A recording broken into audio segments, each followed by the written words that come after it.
You know, you mentioned outsourcing some of the work, managed services and cloud and all that fun stuff.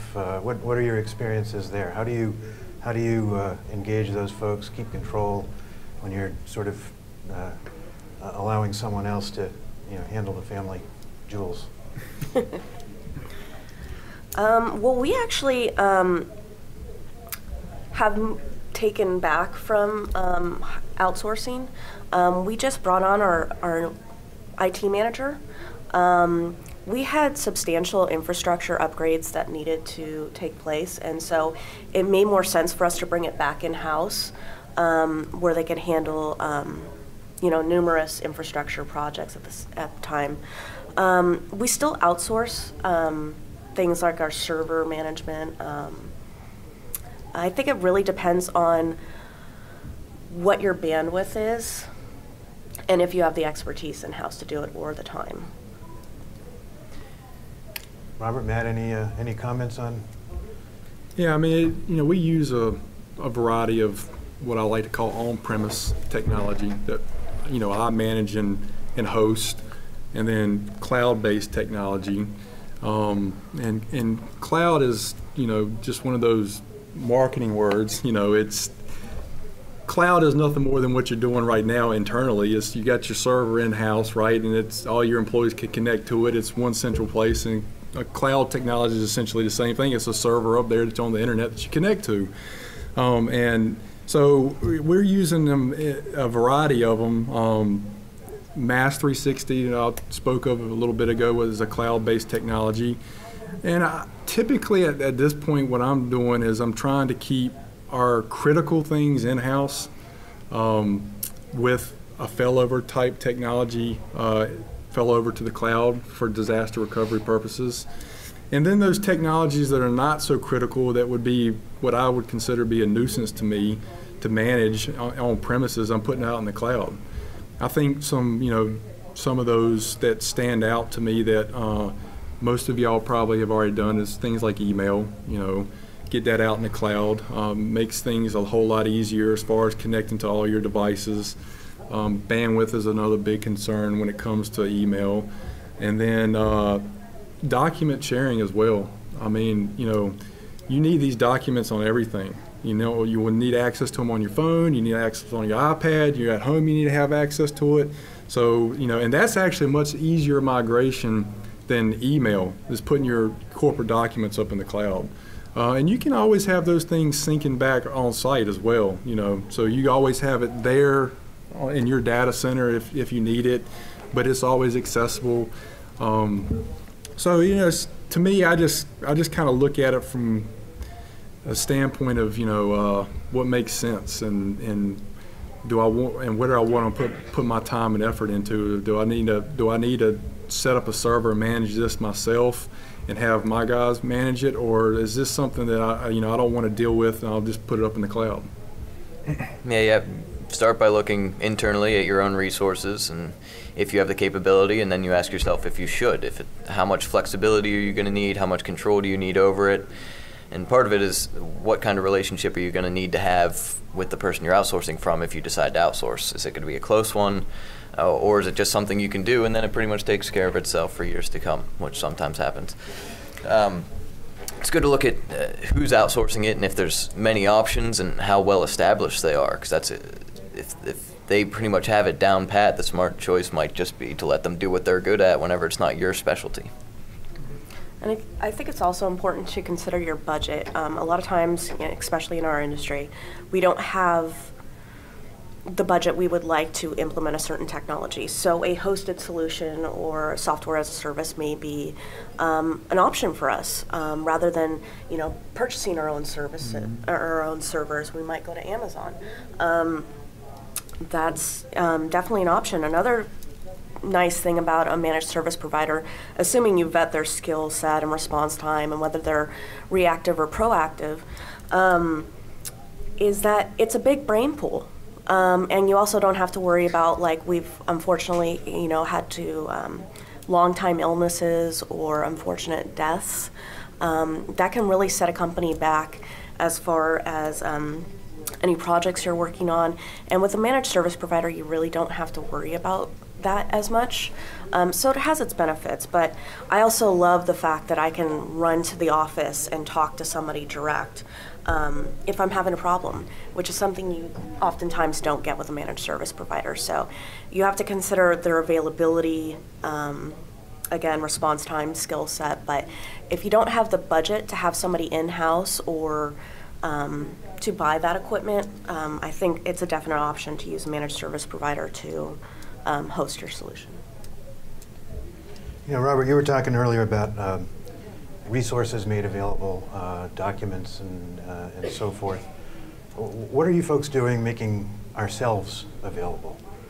Take a look at how we collaborate, not only as teams within our organizations, but increasingly with customers and with suppliers.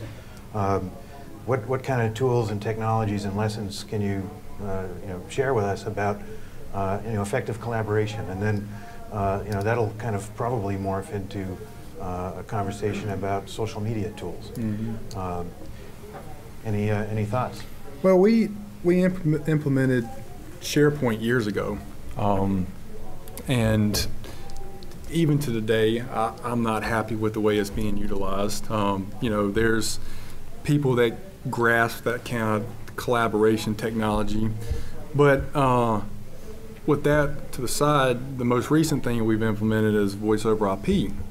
And the things that come along with that as far as collaboration goes has been vastly beneficial to us. And I want you to understand, and when I talk about it, it's not just a phone that's going over across the network now, but it includes instant messaging, it includes collaboration meetings like WebEx. So we got our own server in-house now that any of our employees can essentially create a WebEx meeting whenever they want to with existing employees or with customers and vendors. And it just unifies all that, the unified communications. And we got 19 locations, and a lot of our calls are in between branches. Do you have, I need this transfer, can you transfer this to me? Or I got this customer and he comes by and then pick up stuff, blah, blah, blah. Just a lot of back and forth communications. And with our voice over IP system, we have presence awareness. So when a person gets up and walks away from the keyboard, it marks them as away. When they go out to lunch or in a meeting, they can mark their statuses. And we've been trying to train our employees how important that is to do that. And also when an employee's on the phone, they can see from the computer that employee is on the phone. Now that may not sound like that big of a benefit, but it really, really is, because in the old scenario, they had no clue. They pick up the phone, they call the credit manager. Well, the assistant answers the phone. He's on the phone right now. Would you want to hold? Puts them on hold, ties up a line. They sit there and wait for 3 or 4 minutes, twiddling their fingers or whatever. Now they can just sit there and look at a screen and watch until he gets off the phone and then dial his extension and talk to him immediately. Or if it's really, really important, they can send him an instant message while he's on the phone, and it pops up on the screen and he can try to answer him right away. That is, that's really cut down on our latency time between communications between branches. So that's been a really valuable tool for us as far as collaboration goes.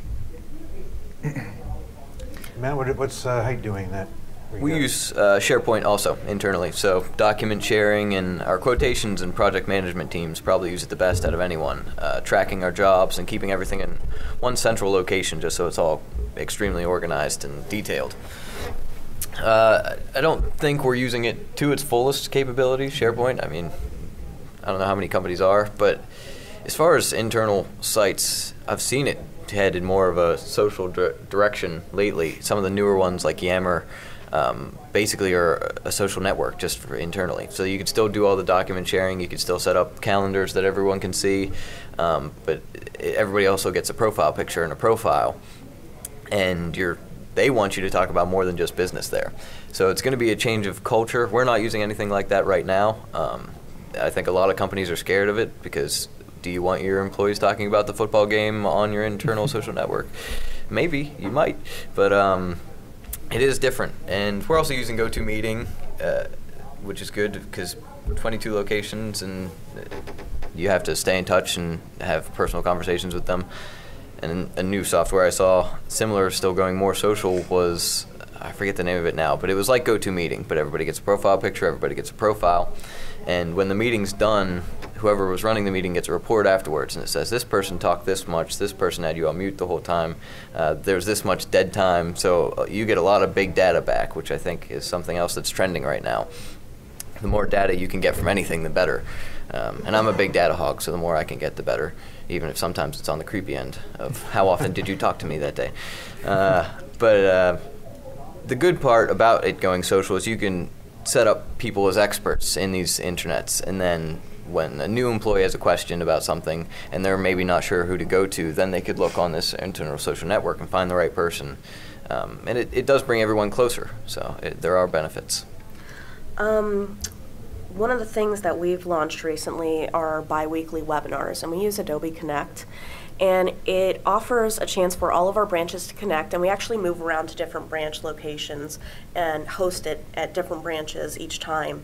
And it provides us an opportunity for manufacturers to come in and give a presentation on their products. But it also provides a training opportunity. A lot of times we will run sales training through those webinars. Let's see. And we are in the process of redoing our intranet. We were looking at SharePoint, but we didn't quite have the budget to do that, so we went with .NET Nuke, and we have this genius marketing coordinator that has redesigned our entire website and taught herself HTML, and so she's going to handle our intranet. It's going to be fabulous. But you know, I see, being in Silicon Valley, I see all the technology and all the collaboration software and the huge push there is. And yeah, I mean, sometimes it's like, you know, that's super cool. I wish we had the budget for it, because I know how important it can be to bring the team together. And it can be very hard if you're spread across geographical area. And a lot of times the branches don't feel very connected to the CDC. So I think collaboration is going to be a big thing moving forward. A lot of cool things, Hoopla, Work.com from Salesforce, really, really cool tools that I'm hoping will eventually trickle down to the distribution channel.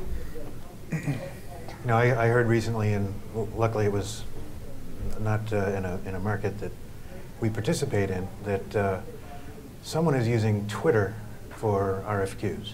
I'm not prepared for that. So Robert, you were talking about sort of a unified approach, and if I know I'm on the phone, that's cool, but if I'm chatting, if I'm responding to a tweet for a quote, you know, how those tools are obviously going to be increasingly ubiquitous. What strategies do we have to manage the many different ways that people can communicate with us? The social media aspect is intriguing, and you know, Matt, as a marketing guy, what do you do? Luckily, in our industry, social media isn't huge yet, so I can watch everybody else and kind of learn from them while we grow.